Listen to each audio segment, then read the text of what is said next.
YellowDingy.com. Hey guys, welcome to YellowDingy.com. It's Mario, and I'm doing a game balance on Knight Contract, and I'm playing it on the Xbox 360. Back to where we were.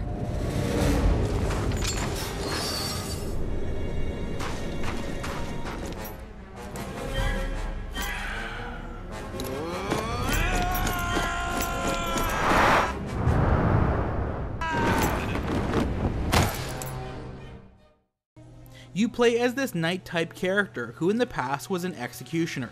In the past, you executed these witches at the command of this evil undercover sorcerer. The witches were blamed for causing the Black Plague, but when in reality they were out to protect humanity, so they were wrongly executed. Because of this, as revenge, they put a curse on you to be immortal, and also have come back from the dead to lay terror to humanity. There is one witch who also came back from the dead, but she's out to send all the other witches back to the dead, so you have made a deal with her to help her, and she will release you from your immortal curse. And that's pretty much your basic storyline. Bastard. You won't kill me again!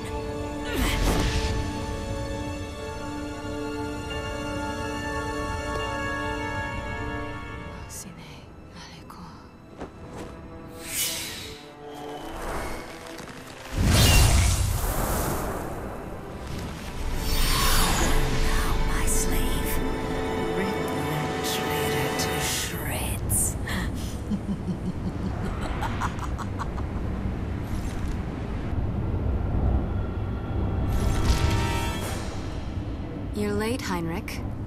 Could you lend me a hand? How do you know my name? So you're basically controlling two characters at once. You control the knight that does your basic light and hard attacks. He does evading dashes, climbing, and carrying your witch around in his arms for health rejuvenation purposes. Or just for the sake of carrying a witch around. Hey, why not? You also control the witch by getting her to do magic spells. By default, she will cast spells randomly, but I found the manual control just as easy. As you go through the game, you'll have access to new spells, which you'll have to manage. Now, as for difficulty of the game, yes, your knight is immortal in gameplay as well as in the storyline, but your witch isn't, so you must protect her throughout the game, and if she dies, well, it's pretty much game over. Also, as the knight, you can get smashed into pieces, which you can put yourself together by doing some button smashing. But meanwhile, your witch is vulnerable, so most of the time I just ended up keeping my witch close so I could keep an eye on her.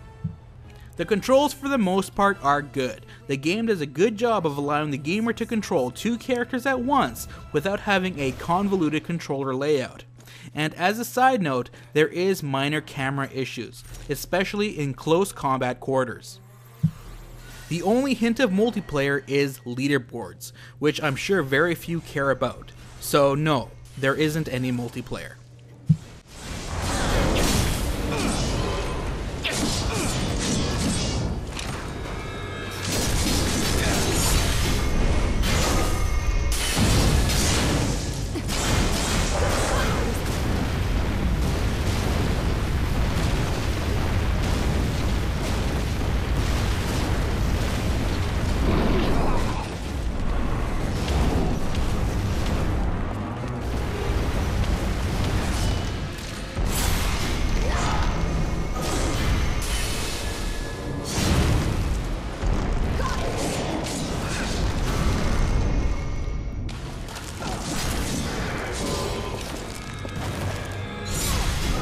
Work, Heinrich. As expected.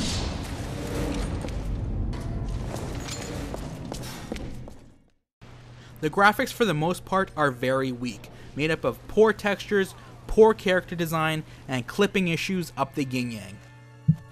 The audio is also terrible. The voice acting is awkward and corny. As for the background music, it's not bad.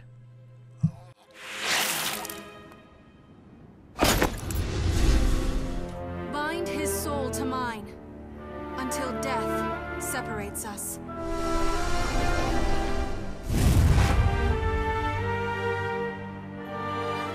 Stan, the contract is now binding.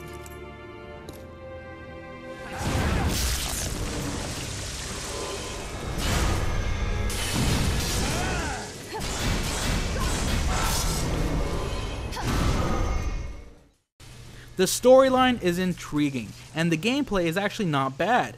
The game is generally linear, but at times will get you adventuring to move on to the next area. The downfall in the game is definitely its presentation, both in graphics and audio. But there is some solid entertaining gaming to be had in the world of an immortal knight carrying a witch around, getting rid of other witches. Am I right? Eh? That was Knight's Contract, and that was a game glance from YellowDingy.com.